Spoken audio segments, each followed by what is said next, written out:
Chapter 10. The Spirit of the Hunt. The Stoneheart trading post was a hive of quiet, watchful eyes, but for Otnam, the 3-day wait for the clan council's decision was not a time for idle pacing.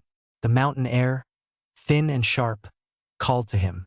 It was a place of testing, and he intended to meet it head-on. Leaving the warmth of the tavern behind, he ventured into the surrounding wilderness, accompanied by who moved through the jagged terrain like shadows born of the stone. The first day was a lesson in observation. Otnam tracked a mountain deer through the shifting mists, his devil's sight constantly active. The world appeared to him in a spectrum of arcane auras, the faint blue glow of natural life force humming against the backdrop of the ancient mountain. He soon realized he were not the only hunters in these heights. A lean, territorial mountain wolf, its fur the color of storm clouds, had been shadowing them, its predatory intent pulsing with a dull, hungry red in his magical vision. When the wolf finally lunged from a rocky outcropping, its jaws snapping shut on the empty air where Otnam had stood a heartbeat before, the confrontation was primal and swift. Otnam didn't reach for his sword. Instead, he channeled the eldritch energy that thrummed beneath his skin. He raised a hand, casting Eldritch Blast. A sickly blue beam of energy struck the wolf mid-air, and the creature landed heavily, its muscles suddenly sapping of strength as the wizard's spell took hold. Every resource tells a story, Marcus noted as Otnam finished the weakened beast, with a precise eldritch blast that bypassed the wolf's thick hide. Meat for sustenance, hide for protection. He spent the afternoon preparing the wolf, Otnam moving with a methodical respect. By evening, the aroma of the roasting meat wafted through the trading post. Otnam offered the meal to the tribe chiefs, a gesture of respect for the mountain's bounty that did more for his diplomatic standing than a dozen formal speeches. On the second day, Otnam sought a deeper challenge. He cast a minor illusion of himself to stand in a misty clearing, and hunkered down in the shadows to observe. The mountain mist began to pulse, and a low, resonant growl emerged.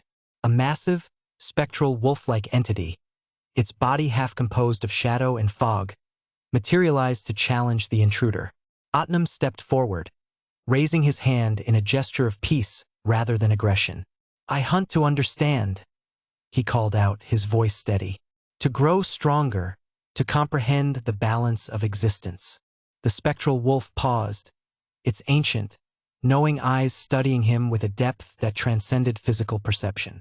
Through his eyes of the Rune Keeper, Otnam perceived layers of meaning in the creature's silence, a recognition of purpose. The spirit let out a haunting howl, part challenge and part acknowledgement, before dissolving back into the mountain fog. Otnam felt a subtle blessing settle over him. The mountain had heard him. Later that day, the mountain tested his compassion.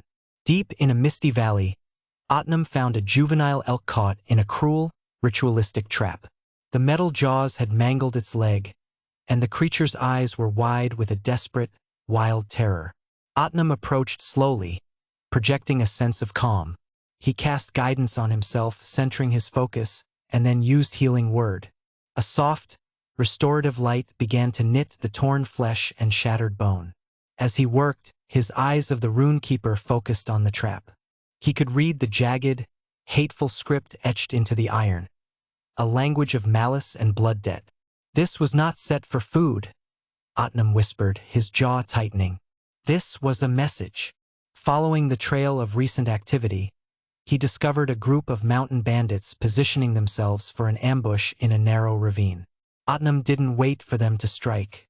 He used Unseen Servant to drop a heavy stone behind them, and as the 3 bandits spun around in confusion, Otnam cast arms of Hadar beneath their feet.